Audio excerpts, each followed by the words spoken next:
Well, what makes a great landscape photo great? Some appreciate an image for its technical prowess or adhering to certain rules. It might be focused correctly and sharp throughout the entire scene. It could be well exposed, offering a wide dynamic range. Some promote the application of leading lines and the rule of thirds. Others find art in all its forms mystifying.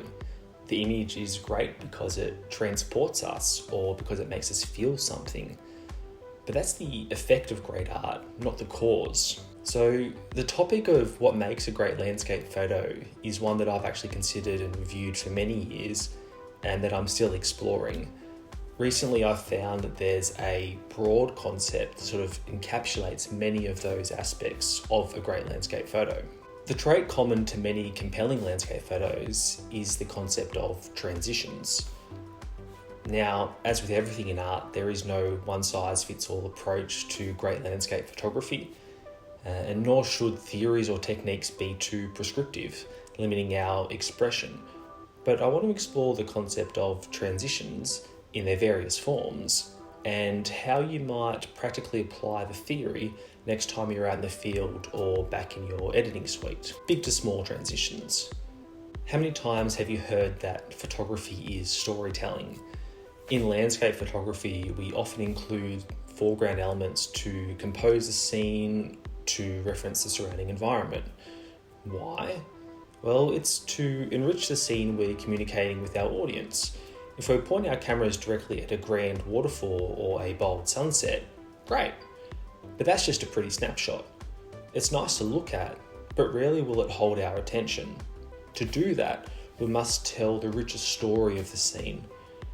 While that's a challenging task in a single static frame, surrounding elements such as lush ferns, jagged rocks, can imbue the scene with a sense of deeper meaning.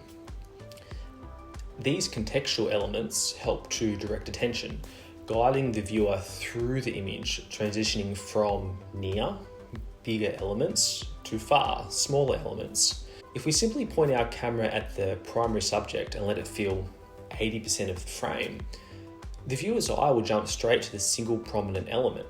Yet if we place the key subject in the top 30 to 40% of the frame and fill most of the frame with foreground and midground, the viewer processes the nearer elements first as the dominant area zone. This offers viewers a richer understanding of the scene because their attention turns to the key mountain peak or sea stack or waterfall deeper in the frame. Just because we have a striking subject to photograph, that doesn't mean it needs to dominate the scene. Conversely, be careful not to make the subject too small as to be insignificant. Take time to consider the prominence of certain zones and frame these to direct the viewer's attention through the scene. Dark to light transitions. Like leading lines and the rule of thirds, many landscape photographers use vignettes and dodging and burning. Why? Well, our eyes are drawn to more luminous, brighter areas. By darkening the edges of an image, we drift towards the brighter areas in the center of the image. Instead of applying a standard oval vignette across the entire image, examine the periphery of your scene. Perhaps there's a bright patch of foliage in the corner or a bright section of sky at the top. Then you might look to selectively darken those more luminous regions to help the viewer's eyes remain in the image and not wander off out into the periphery. I'll often darken my foreground with a gradient, gradually transitioning to a brighter mountain peak or waterfall. Likewise, dodging and burning helps to enhance the sense of depth in an otherwise two-dimensional image. Consider the natural direction of light and look to enhance this transition from light to shadow in post-processing, shaping how the light falls. As I often shoot seascapes on sunrise, I'll dodge the side of the rocks facing the sun and burn the side away from the morning light. The key here is subtlety. Dark to light transitions don't need to go from black to white, but I encourage you to be mindful of the luminosity across your images. Consider increasing the light around your primary subject and decreasing it around the less notable features. This is a great technique to hide messy, distracting undergrowth in forest scenes. Cool to warm transitions. Sunlight is warm, both in temperature and in white balance, while areas of shadow are often cooler in tone.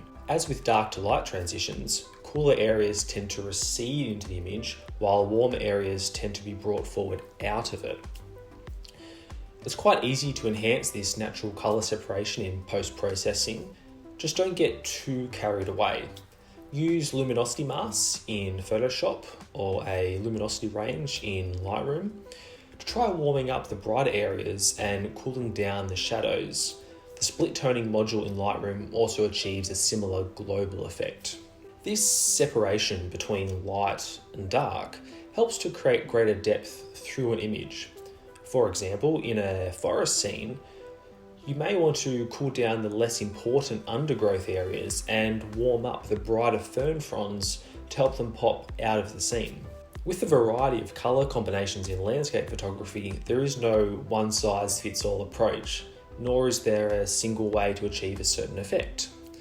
The best approach to refining colour is to experiment and then critically review the impact. Did cooling down the entire image help to achieve a certain mood? Did adding warmth to the subject make it more prominent? And like traditional light vignettes, a similar concept applies to colour vignettes.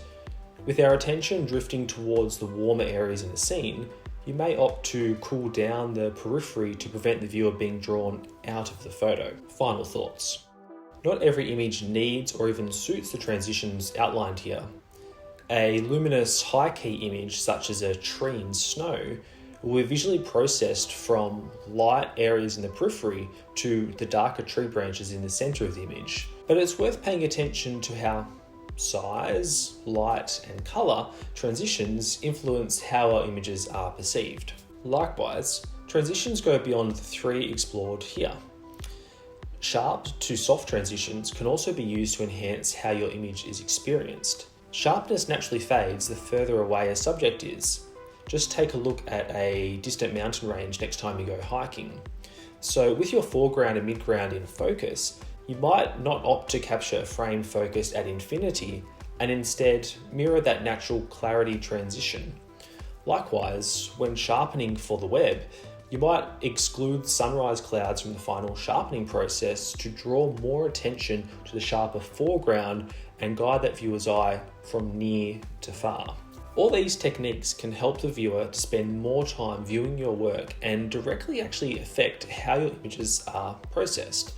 What elements will receive more attention, what secondary elements can be enhanced to offer context and make the subject more memorable. I've never been a fan of theory for theory's sake, so I encourage you to be mindful of the concepts explored here.